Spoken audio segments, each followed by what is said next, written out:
the new legislation which your government has brought forward could result in this being a bigger issue in the future, given that it is going to be easier and faster for people to change their gender. Do you accept that this, at the moment, while there are approximately 15 transgender prisoners in the Scottish prison estate, that could change quite significantly in coming years if your bill ends up being passed?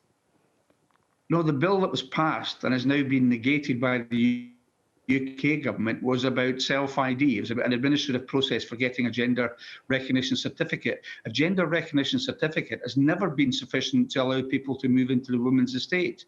It will continue to be, as it always has been, based on a proper assessment, not on whether somebody holds a gender recognition certificate. There's no obligation, for example, on anybody to tell the prison service that they have a gender recognition certificate. So what will happen is, as happens now, it's not touched upon by the GRR reforms.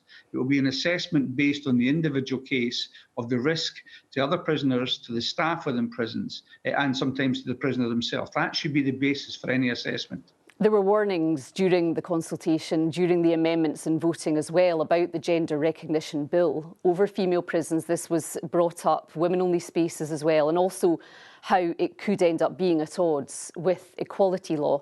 Will you resubmit this bill, as the Scottish Secretary has suggested that you do? No, well, the Scottish Secretary has completely failed to come up with anything within the bill that he thinks could be improved to make it acceptable to the UK government, which leads me to believe what's going on here is well, they say by it's the at odds with government. UK-wide equality law. Have you looked at ways that this could end up being solved, that this could be acceptable and passed?